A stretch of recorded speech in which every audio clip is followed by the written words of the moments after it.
This show contains spoilers and explicit language. Listener discretion is advised. Movies with Ron, movies with Ron. Hell yeah, motherfucker! Movies with Ron. Hey, Fantastic Beasts and Where to Find Them is just Harry Potter mixed with Pokemon. Yeah. Yeah. Fed Alvarez. Remember him? No, what'd he do? Don't Breathe. Oh, yeah. He's remaking Labyrinth. Really? Yeah.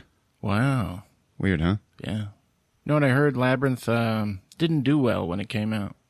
Got, overshadowed by some stupid movie. It's funny how those things work out. Yeah. Welcome to episode 46 of Movies with Ron, the podcast where my older brother surprises me with a movie he saw because I don't go see him anymore, and he explains the whole thing to me from beginning to end. Keep listening, and you'll end up liking his versions better. It's okay if you've seen the movie. It's okay if you haven't seen it. The experience is unique, so just keep listening. All right. You guys know this old Russian director, Andrei Tarkovsky? Yeah. He made Stalker. Mm-hmm. Yeah, he's the guy who made Stalker. I remember, folks, young folks, listening. If you needed an obscure movie, if you wanted to see it, you had to go to what was a movie shop. Uh-huh. And then you had to go to the front counter and say, could you order this for me? Yeah. And they had to look it up. Basically everything we do now ourselves. Yeah. And then you had to wait for it to come in to the store. Then you had to go back to the store. This is what I did with Andrei Tarkovsky's Stalker. I really wanted to see this movie because, okay, it's based on a short story. Check out the synopsis. It's short and sweet. A guide, known as the Stalker, leads two men through an area known as the Zone to find a room that grants wishes. Yeah. And the Zone is like a post-apocalypse kind of area. Yeah. And it's all radioactive. And I wanted to see this awesome, yeah, doesn't that sound artsy, awesome? Sci-fi kind of apocalypse movie story thing. Yeah. And I was so excited. Ordered it from Suncoast Video. Right. Went back when it came in, and it was some American movie from the 90s called Stalker about a guy who's stalking a woman. Oh. And I was like, what the fuck? Later on, I got Stalker. And that is the worst fucking movie I've ever seen. I know, man. It is so boring. It's 3 hours of chewing the cud. Yeah, it is so disappointing. And a lot of people say oh, you don't understand if you're not Russian. The whole film is political. And I'm like, fuck. Yeah. That- It's so highly acclaimed. That might be that kind of shit has to be behind the story. In front of that has to be an actual story, and there is none. It's incredibly boring. I wanted this movie to be so good when I was younger, and it wasn't. I know. And no offense to anyone who loves it, but Andrei Tarkovsky, when they filmed this movie, you can see snow falling through a lot of the scenes. But it's actually not snow. It's like carbon ash that's coming from all these factories, from all the locations where they shot this. And everyone died within 10 years that made that movie. Jesus. From breathing that shit in. And, yeah, Stalker. There you go. All right. I read an interview about the financial realities of independent filmmaking. Okay. All right. Some shit has changed. Here's a quote from someone, and they talk about how the middle is gone. Now you have franchises, and you have, I made a movie on my iPhone. Yeah. This is the economic system in a nutshell right now. Directors make Marvel, and then there's the rest of us who are trying to scrounge around to find money to make films. Yeah. And he says, it becomes a self-fulfilling prophecy. If the audience only gets to see Marvel, then all they want is Marvel. Then if all they want is Marvel, only Marvel is made. Yeah. And then he goes on to say, I don't have a problem with Marvel. But that's the way things are now. I think it has to do with the economic collapse in '08. Yeah. Everything's connected to that. And because we grew up with the 80s and the 90s. And I don't think we're going to get that golden age anymore. Nope. The post-Star Wars, post-Jaws kind of era, which was la la land of so much opportunity Yeah. in Hollywood and filmmaking. Lots of independent films out there. So much shit that like we could do this show forever, recommending movies just from those 2 decades. Yeah. And Maybe we should. but I'm thinking there needs to be another outlet for filmmakers like this. There needs to be more than just a box office, because that's all Marvel movies. That's all those big movies. Yeah. There's no more middle ground level films, and maybe there would be if we offered another outlet to get them noticed, you know? Like what? I don't know. I think these companies like Amazon and Netflix doing the streaming stuff, Yeah. you know, they get criticized because they get good movies, but they just put them in their ocean of other movies. Yeah. Like, it's weird because you'll be scrolling through Netflix and you won't even realize that, holy shit, they put this movie on. They buy good movies, and then it just gets lost in their library Yeah. until you find it. But there needs to be not a box office, because nobody's like going in paying for tickets. There's no contest there. But all of these companies, they're all competing. These streaming video on demand companies, like for one thing, they need to just work together and be like, hey, let's create a community and have like a top 20 thing going on. Yeah. You know, or something like that. Let's it'll give people more incentive to make those middle of the road movies. Hell yeah. You know what I mean? Yeah. What do you think, Rick? Well, it's an interesting theory. Film isn't the only source of media nowadays either. You still have screenwriters and storytellers that are going to like video games, and you know, comics have become big and turned into graphic novels. There's all kinds of media that you could go out there and find. So, Hey, Stalker was a video game. Yeah. They made a fucking video game out of that Someone shit. saw that movie and was like, I'm going to make a video game of what this movie should have been. And that's what Stalker was. There's like aliens and guns, and aren't you like killing weird things? yeah, Yeah. like the whole place is, Huh. it's like radioactive wasteland. It was like before, It was like Fallout Light. Yeah. Kind of like that. Yeah. Yeah. and I remember, because I couldn't get that game because I'm not computer savvy. I go out and I buy a console, but I remember wanting to play that so bad that it threw me headfirst into the Chernobyl incident Yeah, they tie it into Chernobyl. and learning all about it, because they don't teach that. They didn't teach that, at least in my high school. I remember staying up all night reading all about it and reading articles and stuff, and the elephant's foot and all that. Elephant's foot. Yeah, man. Google that shit. Yeah, look up elephant's foot. Oh, speaking of which, I listened to a podcast on nature documentaries, and they describe how all the sounds in nature documentaries are fake. Oh, really? Yeah, like it's all Foley. And when elephants walk, they make no sound at all. Oh, really? Because their foot pads are so thick, and they're so, like, I don't know, amazingly gentle creatures. Yeah. They don't make any sounds with their footsteps. So, like, the first guy who made elephant footsteps in his thing, because you have to hear them, right? Even if you hear it naturally and there's no sound, when you're watching it on a film, your ears are going to be like, what's going on here? Yeah. And so they have to put a sound. He put the first elephant feet sound, and now all filmmakers, sound guys, have to use those same like elephant feet sounds, footsteps. Wow. Yeah. Next time you're watching like Planet Earth, shit like that, think about it. It's a bloody lie, people. All right.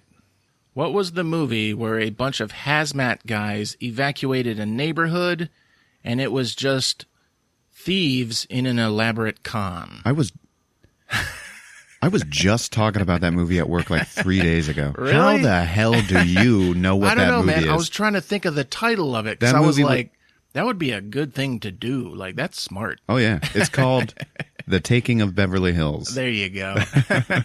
It's like they fake a chemical spill or something, and they evacuate all the neighborhoods in like buses, and it's like they're so organized. Yeah. And then they're all in hazmat suits, and they got these like biohazard barrels, and they're just putting everybody's jewels in them, and like just stealing everybody's shit. And then they get taken down by a professional football player. And I think he has to like throw a football at the end to like take the head guy out, take down the man. To press the lever. That is so fucking weird. What could have possessed you to talk about that? I don't know, man. It was just one of those movies that were on when we were kids. Yeah. There's a movie coming out. It's animated. It might be stop motion. I don't know. It's called Bubbles. Yeah. It's about... Bubbles? The main character is a chimpanzee named Bubbles who was owned by Michael Jackson. Oh, yeah, okay. Yeah. He had a chimp named Bubbles as a pet. And the whole movie is from the point of view of Bubbles. And the people making it is the Starburn Studios, which is Dan Harmon's company. Yeah. And they're doing it. Wow. Yeah, I don't know. Something to look forward to. I was talking to Candy the other day about the Thor Ragnarok trailer.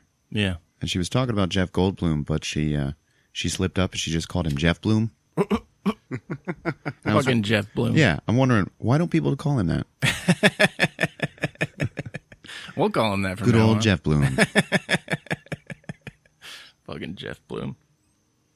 You remember us talking about this crowd-funded independent horror flick called The Void? And Yeah. I've been wanting to see this movie ever since they started the Kickstarter on it. Yeah. I finally watched it. Trailer looked good. Yeah, it did. But it looked like the reason why I didn't pursue it was it looked like they were trying to copy old movies we love too much. It didn't even really come to that kind of fruition. Or it looked like it had enough where I knew none of it was going to tie together or make sense. Well, how did it play out? Just like that. Really? Yep. Okay. What's it about? Some dude ends up... Okay, Opening a void? a cop takes a wounded man into a hospital. It's the night shift. Mm-hmm. And then horrific things start to happen. And it turns out the only doctor on staff there late at night, he's like trying to help everybody. Mm-hmm. Turns out he lost his daughter a while back. And he wanted to try to bring her back to life.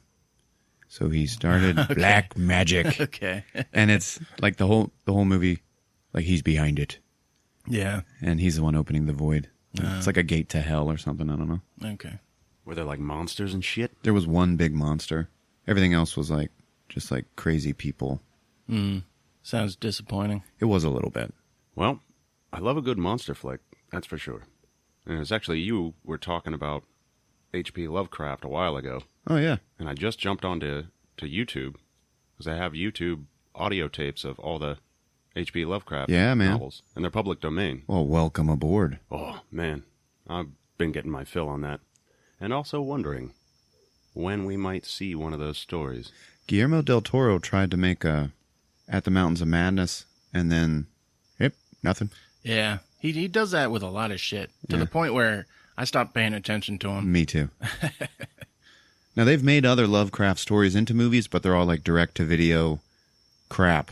Mm-hmm. Well, I kind of received a shocker there because I always, when we were younger, I would always go through Chris's DVD library, and I kept seeing this movie, The Reanimator. Oh, yeah. Yeah, that was a famous one. That's a classic, yeah. I was like, what the hell is this? Uh-huh. And I jump onto, because the book of it is H.P. Lovecraft's so-and-so, so-and-so, Reanimator. Uh-huh. It's a guy's name. Yeah. And I listened to it. And that was cool. That was a cool book. Oh, yeah. Reanimated movies, there's like 5 of them, and they're all pretty decent, actually. Yeah. Like, they try. And it's got the same dude playing the main guy. The final one is like, I forget the name. It's like reanimate. Eventually, all horror movies become like the Ernest goes to prison kind of titles. Yeah. Like, it ends up being like in installments. This one is Reanimator in Prison. Like, he finally got arrested, and he's in some like Eastern European prison. Yeah. And eventually, there's a thing where, because you can tell the series jumped the shark, there is a reanimated penis that is crawling like a worm throughout the prison. It's like a motif that goes throughout the whole movie. Uh-huh. And then it is what ends up killing the bad guy at the he end. slips on it like a banana peel. But yeah, even Reanimator in Prison, pretty good. Like it was pretty good. Oh, wow. It's a atypical zombie movie. Also, check out one called Dagon. Oh, yep. It's about, it's probably, they tried the hardest to make a H.P. Lovecraft movie because lots of set pieces, lots of monsters. Yeah. Loving monsters. Yeah, H.P. Lovecraft, he loved dark shit coming from the ocean. He loved writing about that stuff. Yeah. Oh, yeah. Like, half of his monsters are like crustacean and Squid people. Yeah. Amphibian type. His mom was like, never go in the ocean. Yeah. Okay, let me recommend a movie. I have to recommend two. Because 420 recently happened, and I want, like, if there's any pot smokers out there, recommend a pot-centric movie. Yeah. I want to do Grandma's Boy. All right. Also, not just because of that, but because I'm hearing about Netflix doing all these Adam Sandler movies. Oh, yeah. And everybody hates them. Yeah. I've been watching them. Yeah. Like hoping for gold again. Nope. Yeah. But I like Grandma's Boy because it's a Happy Madison production without Adam Sandler. Yes. It's like all those elements, those expertise that people, that studio, that company has learned through all these Adam Sandler movies. Grandma's Boy got made, and that movie's a treat. Yeah. It's like all the supporting actors from his movies. Yep. The homeless caddy from Happy Gilmore Yeah. is the main character. And My beef is strong. Alan Covert. yeah. Your beef wrong. He plays a video game designer. Tester. A tester. And but he's the underdog because he wants to make his own game. Yeah. It pretty crudely depicts the way video games are made because it's trying to be a funny comedy, but movie's fucking hilarious. Yeah, Nick Swartzen plays his friend. There's the evil game maker. Yeah. The idiot savant. He's like dresses in all this Matrix gear, thinks he's a robot. Kevin Nealon's in it. Lots of good performances. Peter Dante is in it. He's another supporting actor Oh yeah, in Adam Sandler films. he plays the guy with all the pot. Oh, yeah. You know, they call this one the Frankenstein because when you smoke it, you... There was another movie in 1922 called Grandma's Boy. This one has the grandma is the mom from Everybody Loves Raymond. He ends up having to live with her. Yeah. She's awesome. Yeah. Oh, man. Jonah Hill was in it. He was like just starting out. Wasn't he sucking on a tit for like... Like 14 hours. There's Yeah. a big party, and he's just sucking on some girl's boob. That girl was like... That was Jonah Hill? Yeah, that was Jonah Good Hill. Lord. She was like, baby, want some milk? And he was like, yes. He's just in a corner sucking on a tit. In the morning, she's like eating breakfast cereal while he's still doing it. If you don't like the pot movies, let me recommend Virtuosity. Oh, yeah. Oh, yes. What year did that come out? Some kind of late 90s kind of era. Oh, yeah. Russell Crowe's breakout role. Oh, yeah. And this film is completely...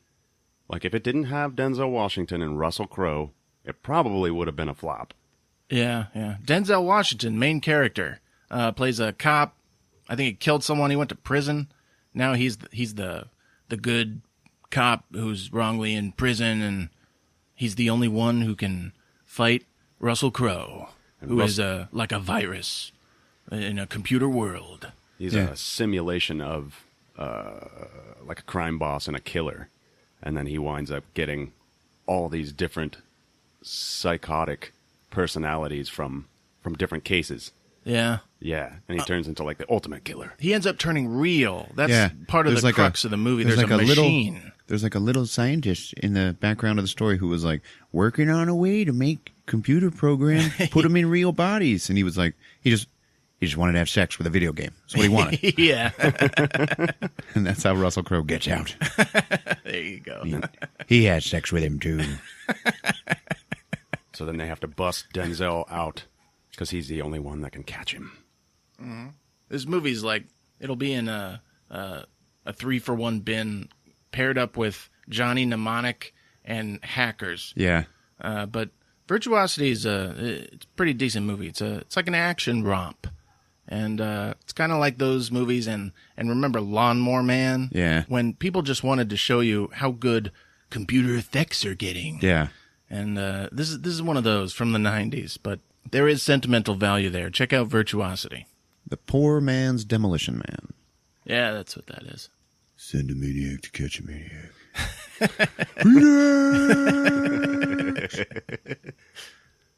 Is it getting cold in here? Or is it just me? These aren't lines from Virtuosity, folks.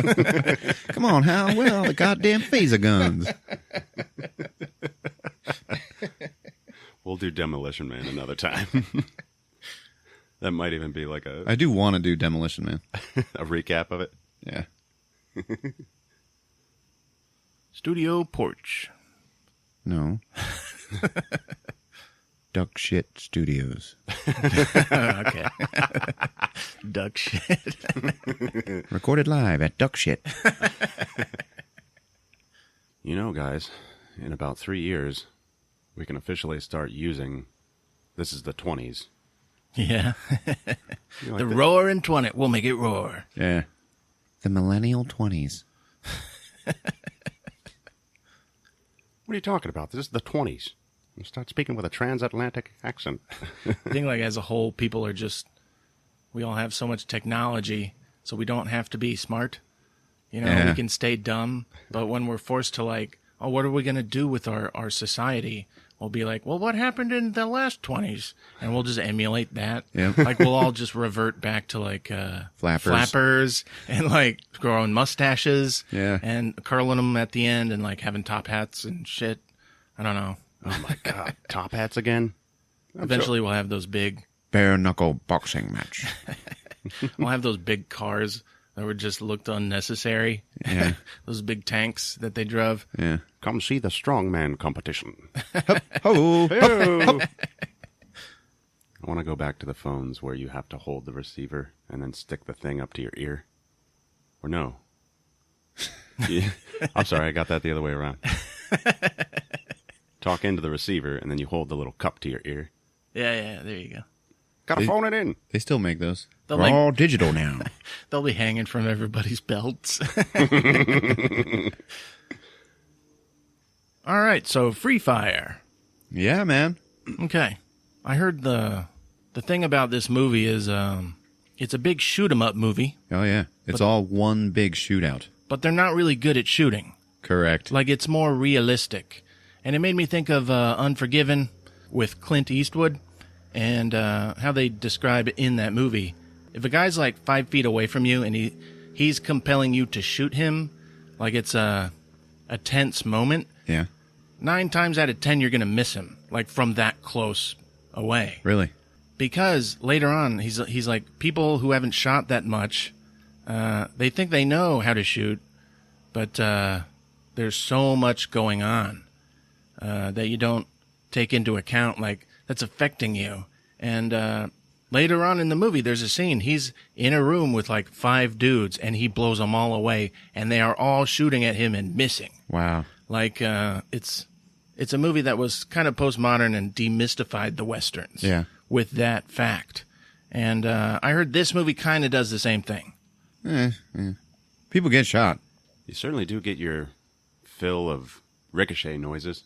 Yeah, and like the guns are not the star of the show at all. It's definitely no John Wick. But does it add to the realism? Sure. Or is it still like a fantasy shooting movie? No, I'd say it was pretty real. Yeah, Rick went to see it with us. All right. He was late. I'm sorry. It's okay. We made it in time.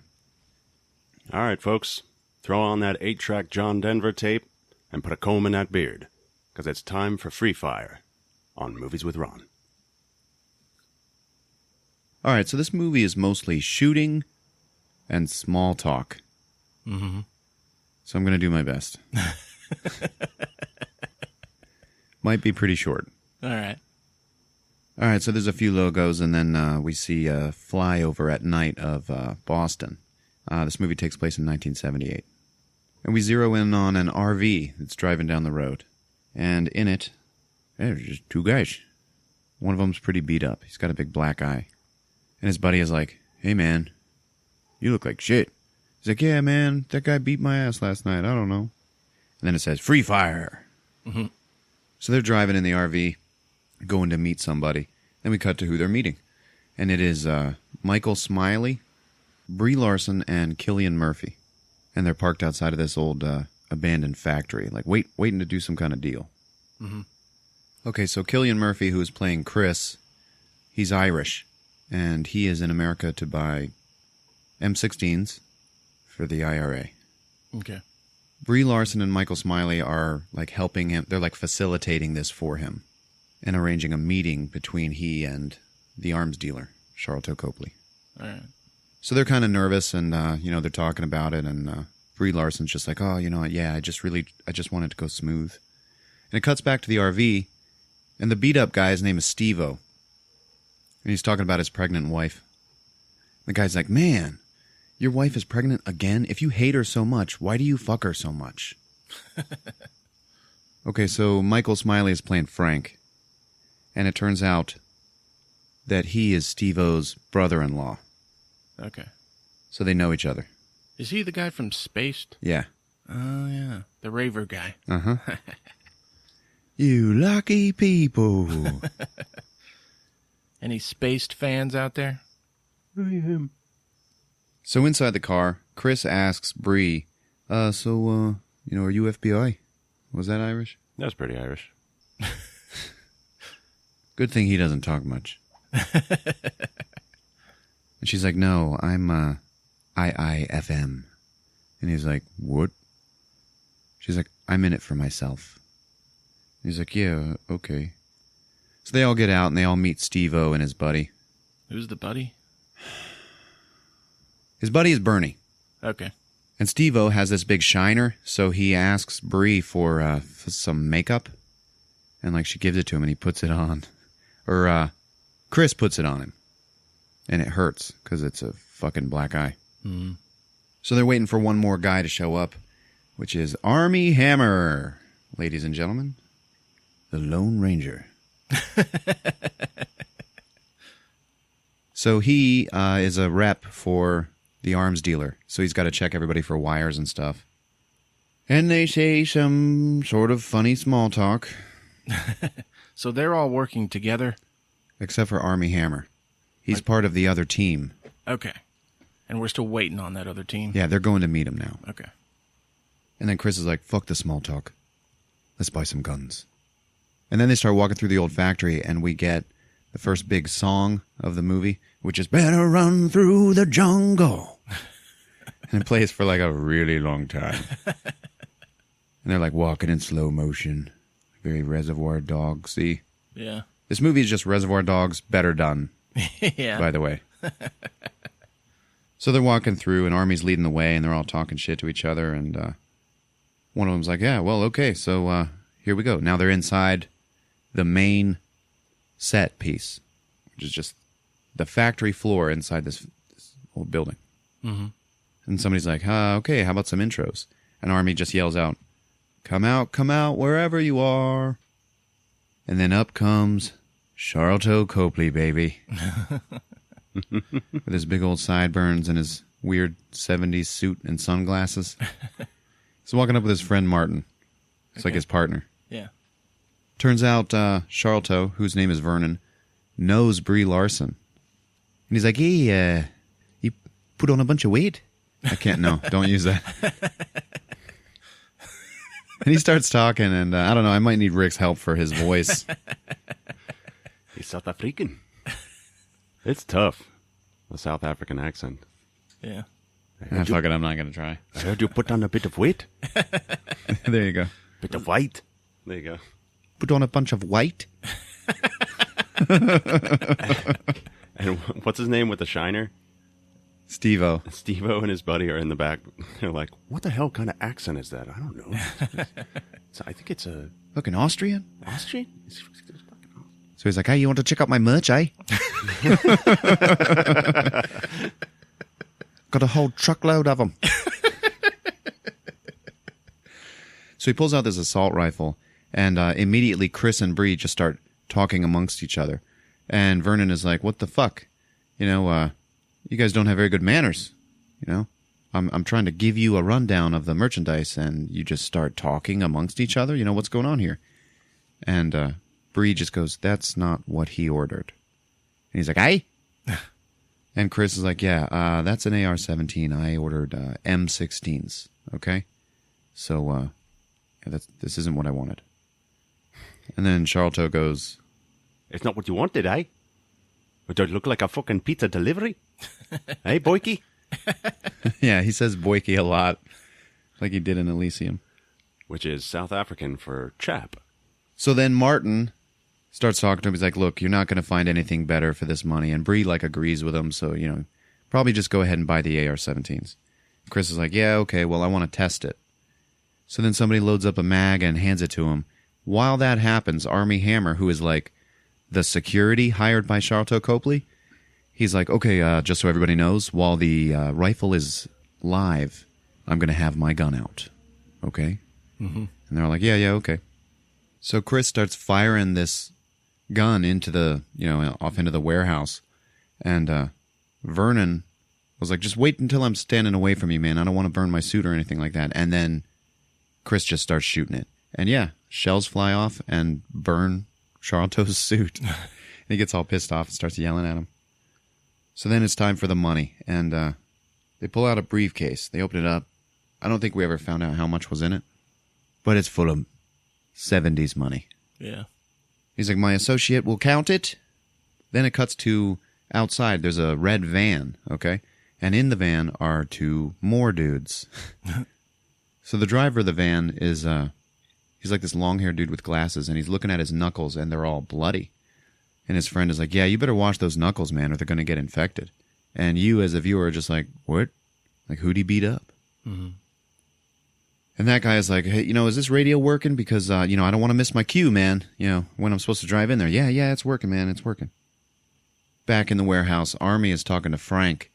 And there's like, they have a little duality going on where Armie keeps calling Frank like an old man. Stuff like that. Mm-hmm. And Frank is really touchy and aggressive. Like, get your fucking hands off of me. Mm-hmm. Right? And Armie's like, whoa, easy, killer. And he's like, yeah, you know, if this thing goes south, you're the first one I'm going to take care of. He's like, yeah, you probably should. Meanwhile, Chris turns to Brie and he's like, hey, you know, after this, why don't we go and get some dinner? She's like, nah, I'm good. He's like, no, really, you know, I mean, I'm probably not going to be here anymore. I mean, after this, I'm going to go back to Ireland. So, I was just thinking that, you know, maybe you and me could, and she goes, well, since you put it like that, it sounds like a shitty investment. And he's like, wah, wah. So it turns out all the money is there, and they call the van in, and it comes driving in.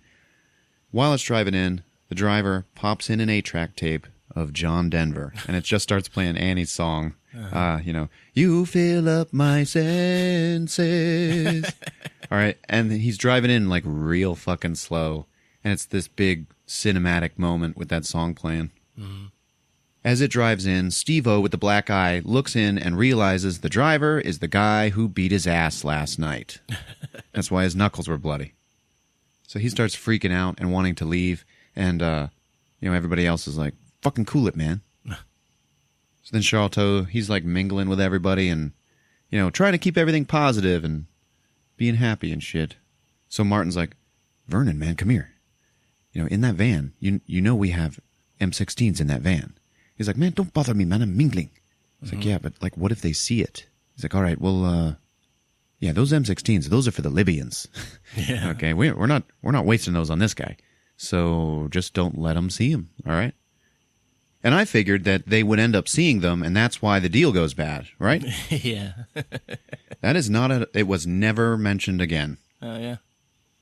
So they start unloading the cases and everything, and at that point, the driver sees Steve-O, and he's like, "You motherfucker!" And he just goes and attacks him. And they're all like, "Whoa, whoa, what the hell's going on here?" You know, Vernon is like trying to calm the situation down. What's going on here? What's going on here? Mm-hmm. And then Steve-O just picks up a 2x4 and turns around, tries to hit the other guy with it, and ends up hitting Vernon. Oh, shit. And he's like, "What the fuck, man? What the fuck?" That was unprovoked. Yeah, he's like, "It was unprovoked. It was unprovoked." And Brie's like calming him down. "Come on, man, come on. It was unprovoked." Brie is like, "Does it hurt?" He's like, "No, I'm from South Africa. You know, you got to be a badass motherfucker to be down here. It doesn't hurt. I barely feel it." He's like obviously hurting. So then they're asking the driver, "What the hell's going on here? You know, what did this guy do?" So it turns out that last night at the club, Steve-O was hitting on the driver's cousin. Mm-hmm. And when she wouldn't suck his dick, he bottled her. Oh, Jesus. Yeah, so everybody else in the room is like, "Jesus."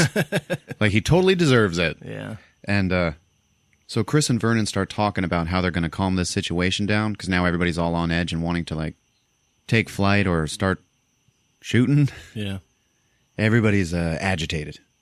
Once Vernon tells Chris what's going on, he just walks right up to Steve-O and just starts beating the shit out of him. Out of his own man. And the driver's just like, "Oh, yeah, why don't you tickle him some more?" Like, he wants to kill this fucker. And Chris comes back and he's telling the other group, "Okay, you know what? He's just been reprimanded, okay? And he's going to apologize, and he's going to pay all of your cousin's medical bills." Mm-hmm. And they're like, yeah, okay. So then Chris brings Steve-O up to the driver, and he's like, "All right, go ahead." They're all waiting for him to apologize. And he's like, "Yeah, okay, about last night, you know," and he's hurting because they just beat the shit out of him more. He's like, "I am really, really sorry." And everybody just starts nodding like, "Okay, all right, he apologized, man. You know, you need to calm down." And then Steve-O just goes, "'Cause when I came in your cousin's mouth, I must have knocked some of her fucking teeth out." And then everybody just goes crazy. Everybody starts yelling. And then the driver just walks over to the van, okay, while everybody's screaming. And he just pulls out a revolver and comes on back. Just walks up to Steve-O and just goes like, "Suck on this," and just shoots him. There you go. I know, right? So as soon as he fires, the whole movie goes silent except for music, and you just see everybody screaming at each other. It's a pretty cool little sequence. You just see Sharlto Copley like, fucking yelling. So then Steve-O pulls out a gun, and he shoots at the driver, but he ends up nicking Sharlto Copley's shoulder. So he like goes down, but it's just a flesh wound. Mm. And where's Steve-O shot? Like in the stomach or something? Oh, I thought he got his brains blown out. That was my first thought. All right. Rick says he got shot in the shoulder. Okay. So now there's bullets flying, and everybody has to take cover. And each group is on a separate side of the warehouse. Everybody starts shooting. Everybody starts getting shot in the arms and the legs. Okay? Now the case of money is still out in the middle of the floor.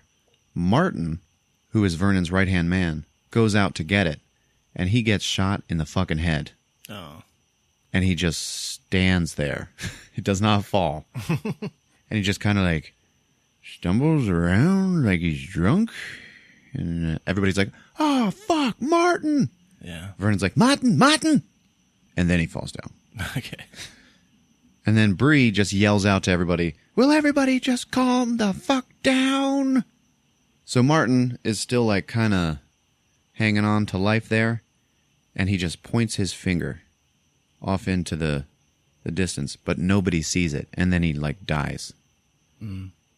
Brie runs out to try to get him. She's pulling on him, and then everybody just starts getting shot at from somewhere else. Oh. So they all have to take cover. There's 2 snipers in the warehouse. Jeez. They're not killing anybody either. Sharlto Copley is just worried about the money in the middle of the room, and he's like, he's hiding behind the truck and stuff, and he's like looking at his different guys, and he's like, hey, you, go out and get that case. Go get that money. He like throws a rock at the driver to get his attention, and the guy looks at him, he's like, hey, you, this is all your fault. You redeem yourself. You go out and get that money. He's like, fuck you. Army Hammer, being the smart security dude, he runs and he gets some ammunition for one of the AR-17s. Mm-hmm. And he starts aiming out into the bowels of the warehouse, and he's like, all right, Wallflower, come on, don't be shy. And he's trying to take out these snipers. Sharlto and Chris start wrestling over a gun. During the fight, Chris ends up popping the clip out of Vernon's gun. And they finally separate. Vernon aims at him, and then Chris holds up the clip. Mm-hmm. So they're like, ah, shit. Snipers are still shooting. Brie Larson and that driver, they fucking shoot each other. They're shooting each other in, like, the legs. So everybody getting shot in the arms and legs. Now, the way they move around the warehouse is they just crawl. Yeah? Because they're all hurt so bad, but not dead. Okay. You know? It's fucking weird. So Chris loads up another AR, and he goes to flank the snipers, and him and Army Hammer kind of work together there, and they end up shooting them both. One of them just falls down into some box of shit. I don't know. They think he's dead. They go kill the other one. And by this time, everybody in the warehouse, there's only 14 people in this movie, and it all takes place in this room. Everybody in the warehouse is shot and wounded except for Chris and Army Hammer. So things finally quiet down. And everybody's still hiding, you know, and like looking for where the other group is. And then Bernie, if you'll remember who he is, Steve-O's buddy. Mm-hmm. He, I think, is like kind of losing it a little bit. And he decides to just get up and walk out of the warehouse. That sounds like he's of sound mind. Yeah. I don't know, though. Because he gets up and he just starts walking real slow. And everybody's like, Bernie, no. And then Sharlto Copley just looks around, sees him, shoots him. Just kills him.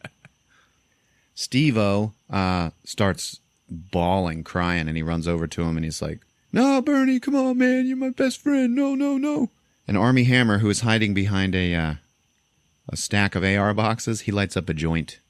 And he's just smoking it, getting high. They're going to be there a while. And he just yells out, all right, I'm sure we're all very sorry for Steve-O for losing his friend. And Steve-O's like, fuck you, man, I'm grieving.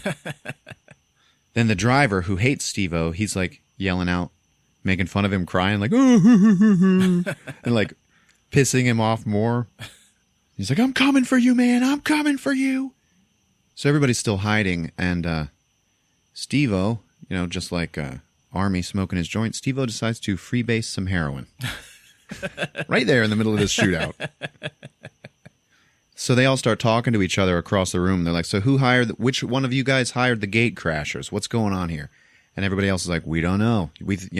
You brought them. No, you brought them. Mm-hmm. No one knows. So Brie and Chris are hiding together, and she's like sewing up a bullet hole in her leg, and she starts helping Chris with his wounds or whatever. And Sharlto is watching this from across the warehouse, and he's pissed off because he's got like a big crush on Brie. Uh-huh. And he's like, what are they doing, man? She's tending to his wounds. She's tending to his wounds, man. Do you see that? So Sharlto and Army, Army is who he's complaining to. Like, do you see that? He's like, okay, all right, that case, the money. I hired you to be security, so, okay, you distract all of them while I get out of here. Or you kill all of them, and then I get out of here. So then Army is like, oh, really? Okay, well, let's see. Maybe we should revisit the terms of our contract, because when we worked that out, there were no extenuating circumstances. And he's like, you want to talk about money at a time like this? At this point, the sniper that they thought they killed starts yelling out, call me an ambulance! Somebody help me! And then Army Hammer goes, I know that voice. And he goes, Howard? And the guy's like, Army! Like they know each other.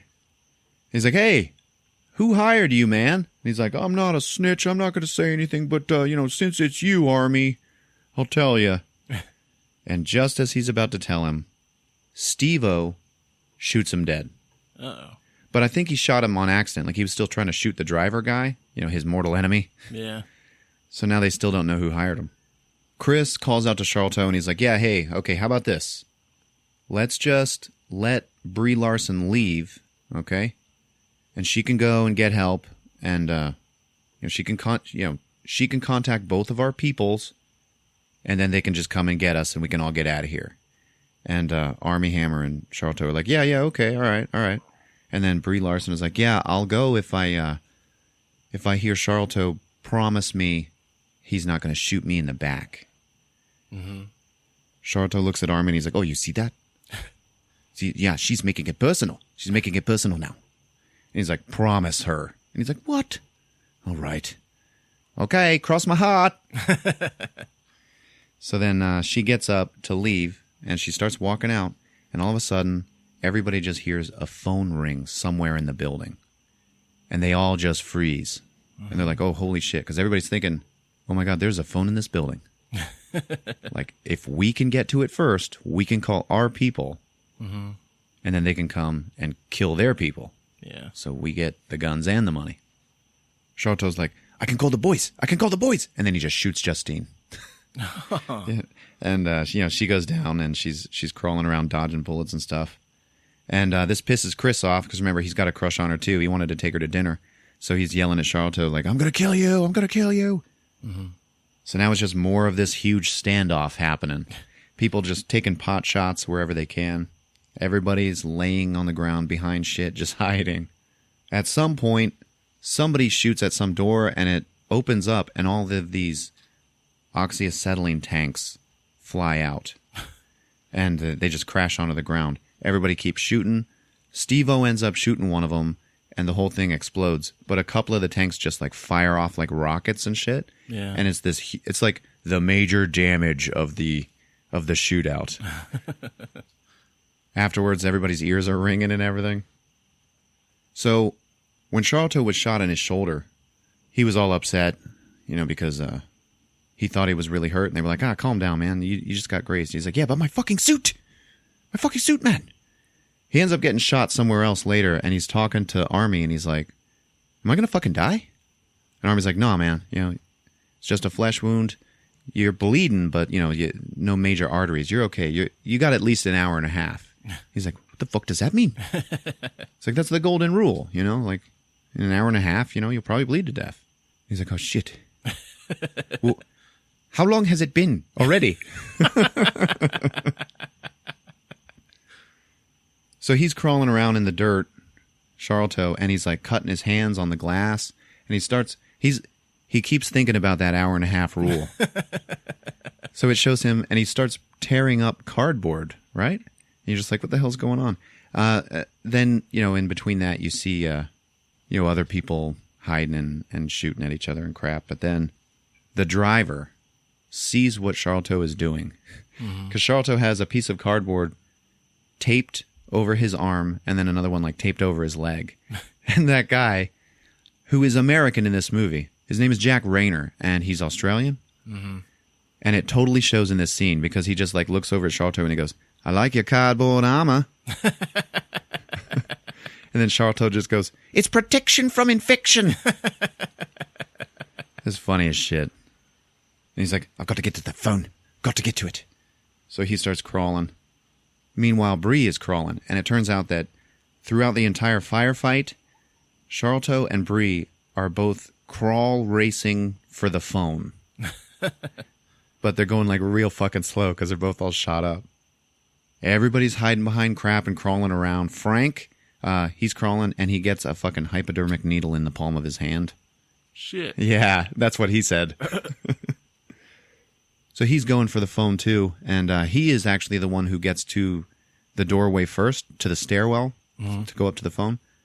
And then Sharlto shoots him, and he falls. So we're led to believe he's dead. The driver of the van crawls out to Martin, the partner who got shot in the head, and he's trying to get the keys to the van out of his jacket.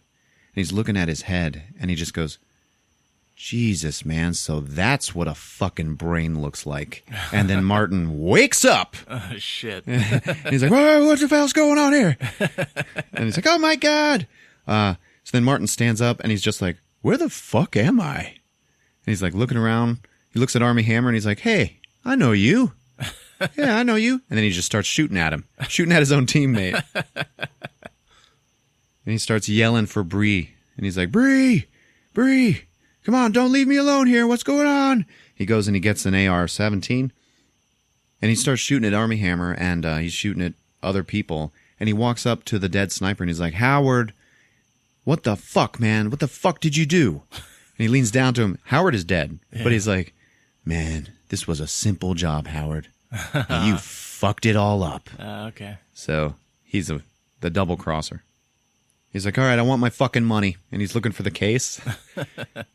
Does he have, like, brains leaking out the side of his head? They're not leaking out, but it actually takes a few shots of the movie before you actually get a good look at it. But yeah, he's got just a section of his skull is missing. Oh, shit. So he looks at Chris, and he points his gun at him. And Chris is just like, whoa, man. No. And he puts his hands up, like, don't shoot me. It's fine. Yeah, it's cool. And he's like, where's my money? It's right out there in the middle of the room. And he's like, yeah, okay. So he doesn't kill him. He walks out and gets it. Then he walks up to the van, and he just stops. And he's like looking around, and he just goes, what did he say, Rick? He's walking up there, and he starts looking at this light. Just a lamp hanging from the ceiling. And he's just staring at it. He just goes, that's fucking beautiful, man. And then he falls down dead. Meanwhile, turns out Frank's still alive. And he and Sharlto are up in the office trying to get to this phone. And they're crawling around, hiding from each other. And Frankie, like, uses a paint can to, like, look around the corner in the reflection. Now, Brie and another guy are out in a hallway, like they were trying to just leave the building. And they're crawling, but, like, Brie is just trying to leave, and that guy is, like, chasing her, but they're crawling really slow. Yeah. Okay? She keeps turning around trying to shoot him. Finally, she does shoot him, and he's, like, screaming at her. He's like, what the fuck? You shot me. You shot me. He looks at her, and he's like, come on, you seem like such a nice girl. And she turns around, all serious, and just goes, we can't all be nice girls. Points her gun at him again, and then click, it's empty. And he's like, bitch! So then they start fighting. They start going for his gun, which he dropped when he got shot. And finally she gets it and just kills him. Now back to Frank and Sharlto upstairs. Frank is locked in the office with the phone, but he knows Sharlto is right on the other side of the door, and so he can't just start calling yet.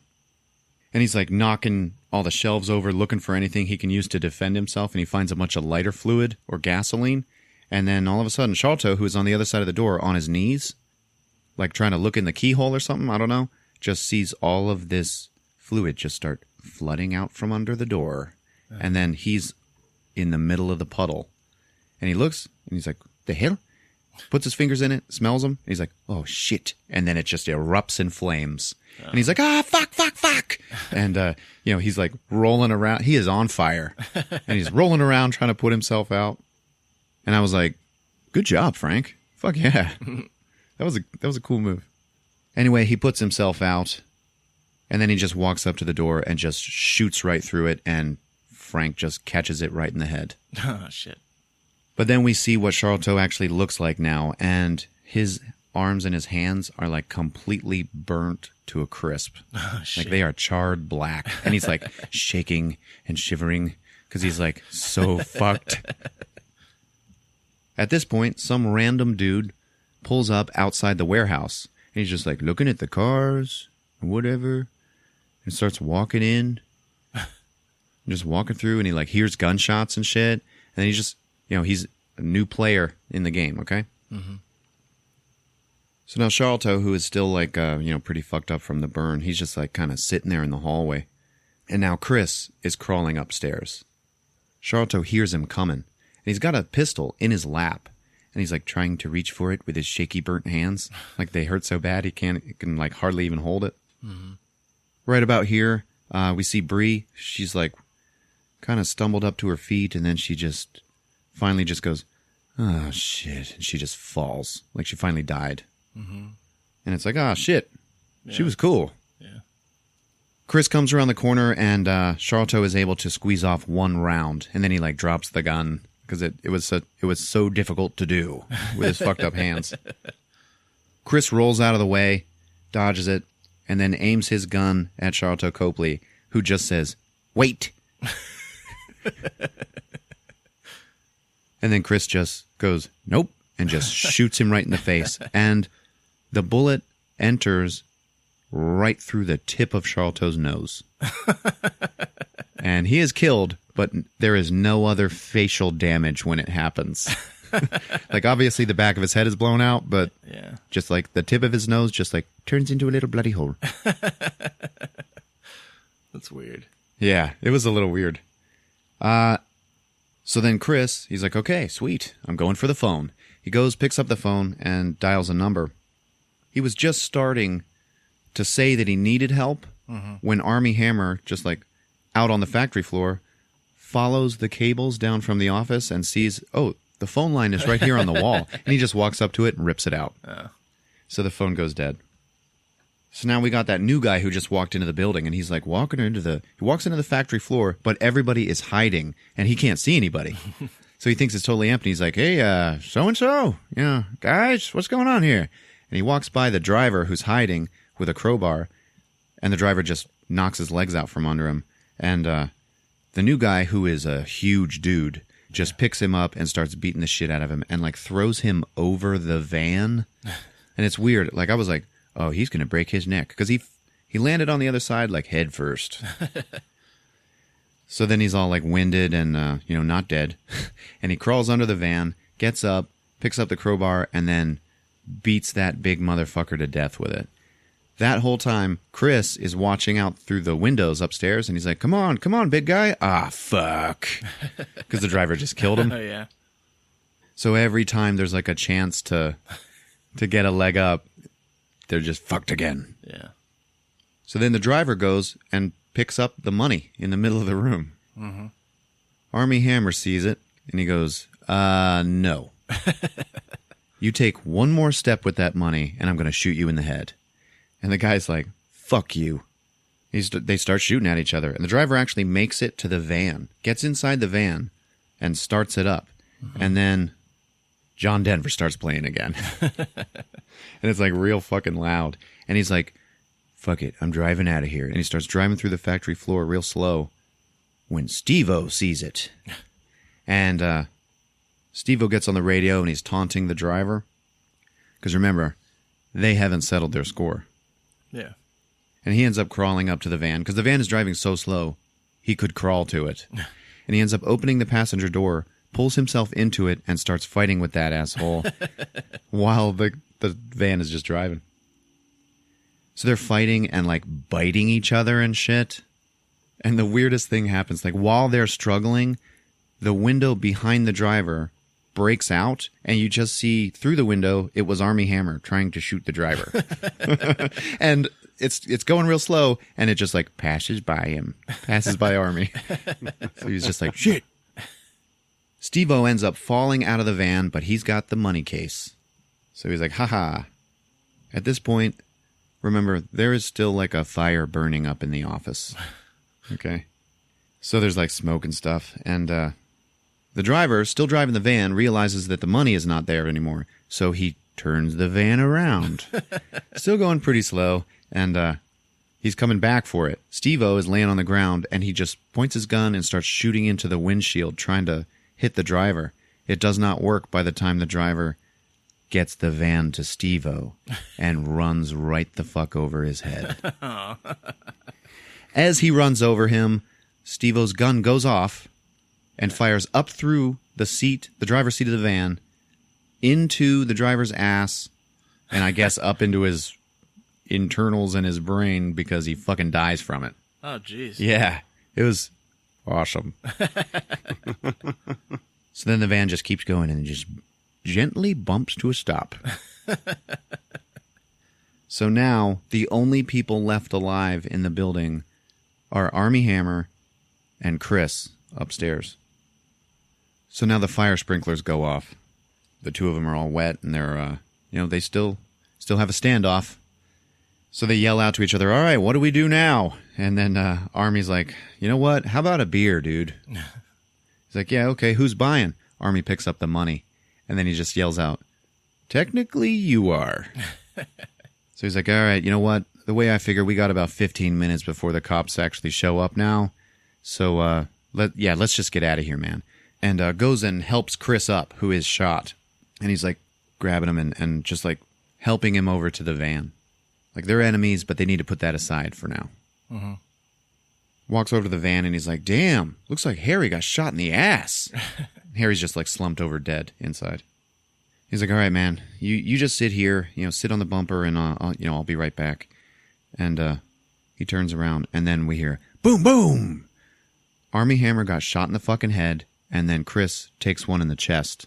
Mm-hmm. And you're like, what the fuck? Yeah. And then we see it's Brie Larson, who is shot but not dead.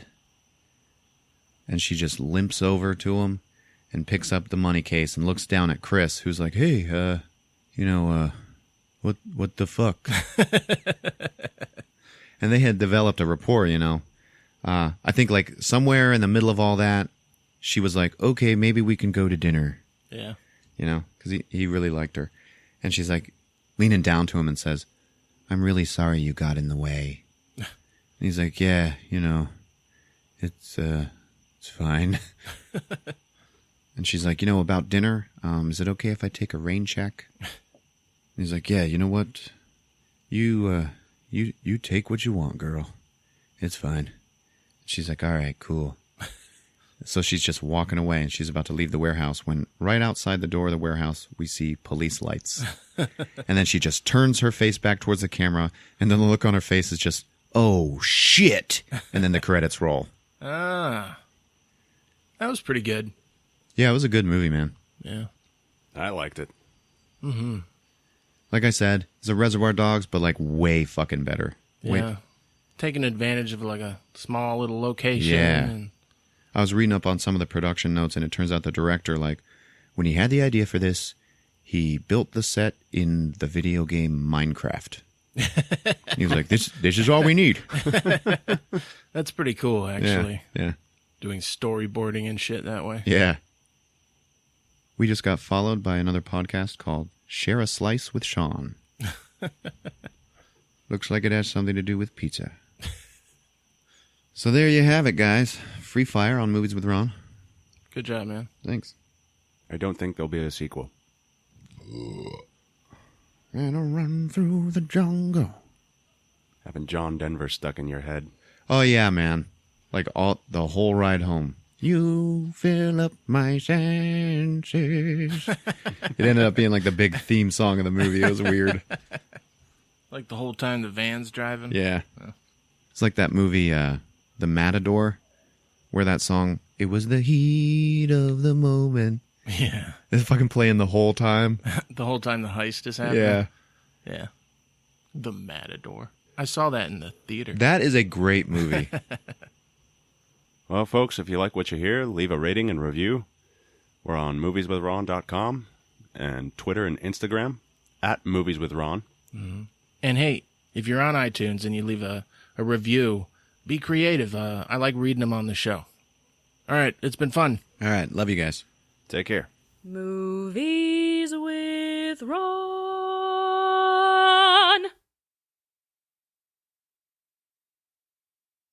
'Cause I can. And you know why? It will be me. What? Because I can. You get that? Yeah. And you know why? It will be me. The Icans destroyed us. Is that the postman? Ride, postman. Ride.